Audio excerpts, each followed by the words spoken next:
nating carbonized rice hull.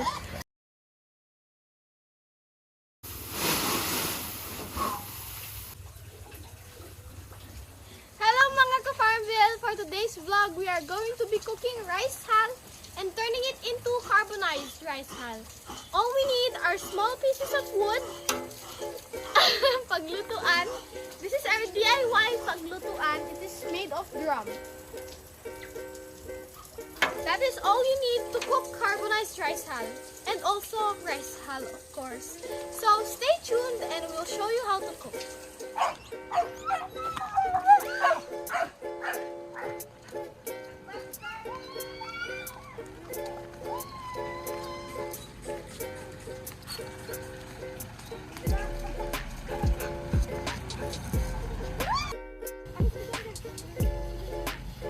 We are unloading the IPA.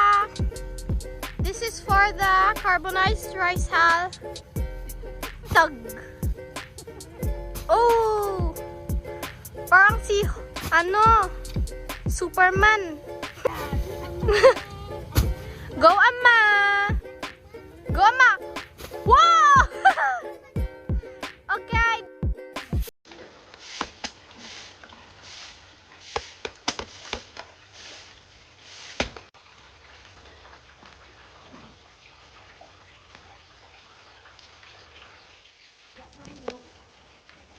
Gagawa tayo ng carbonized rice hull para sa beddings ng bedding. Beddings ng tigpin.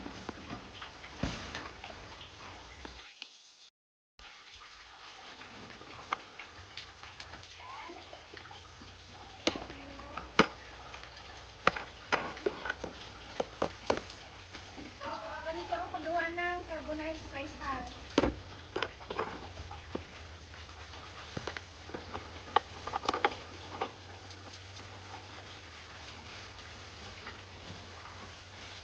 Yung rice hull namin galing sa kabilang barangay, binibigay lang nila. So, nakakalibre kami ng IPA.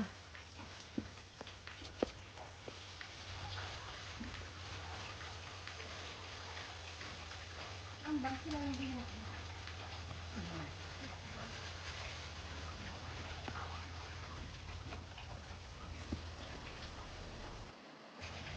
Dapat ang output niyan ay itim, na buo-buo pa rin yung IPA. Hindi siya pwedeng maging gray.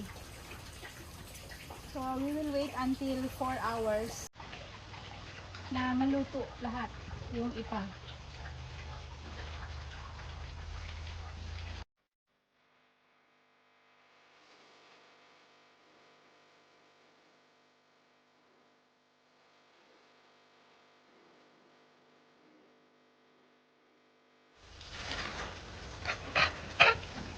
And every after an hour, kailangan i-turn yung IPA para yung mga sunog ay lalabas at yung mga nasa labas naman na hindi pa sunog.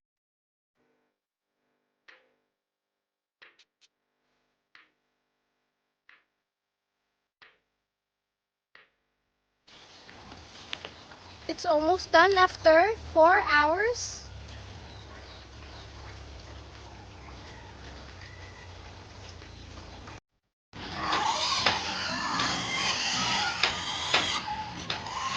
Gutom na uli sila. It's their feeding time.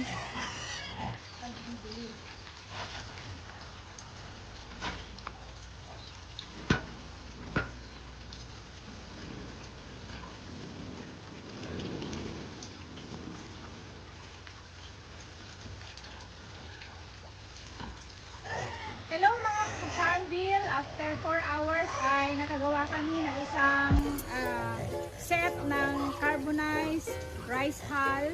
So, ito na siya ang kanyang finished product. Makikita nyo. Buo-buo siya. Yan. So, hindi siya naging ash. So, ito ang tinatawag nating carbonized rice hull. Ito yung nilalagay natin sa beddings ng pigpen. Ilalagay natin sa ilalim ng pigpen, tapos saka natin papatungan ng rice hull. So aside from dito, Ginagamit din ito as organic fertilizer. So, yung iba dito ay gagawin namin, itetemplahan namin siya.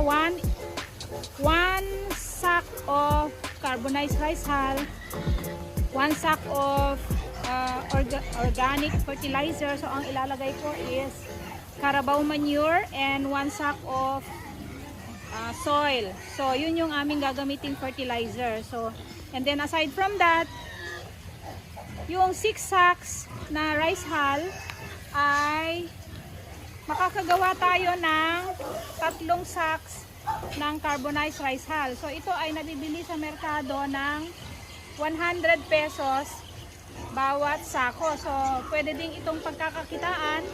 In 1 day, makakagawa ka ng 6 na sako, that is equal to 600. So, kung masipag ka lang, may pera sa ipa. We are now packing the carbonized rice hull. We made around 3 sacks out of 5 sacks of rice hull. We made 3 sacks of carbonized rice hull. This is for future Okay. purposes. This will make 3 bags. 3 bags of Rice hull. rice hull.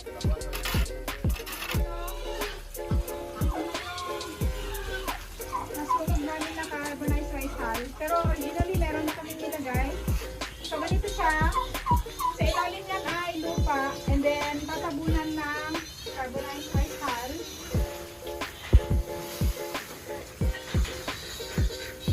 Then ito later papatungan na siya ng ipa. Then ipa na natin.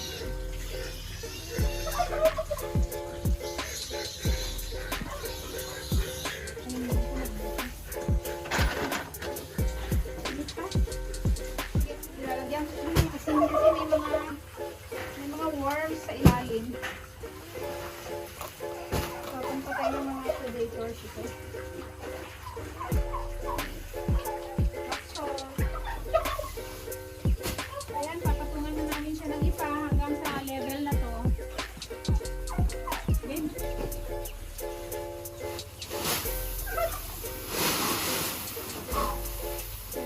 Pupunuin na namin siya ng ipa. Then, ready for, occupancy. So, this is our pig pen number 6.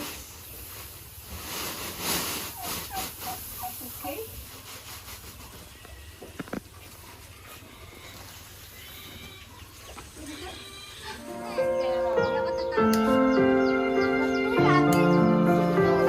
Hello, Daryl.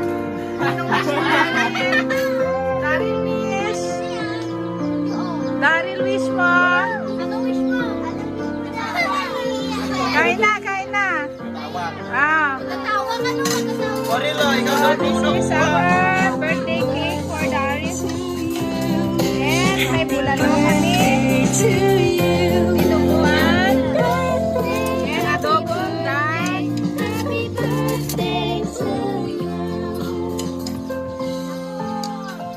Kung nagustuhan nyo ang aming video, like, pa-share na rin and subscribe sa aming channel, Farmville Valley. Yeah!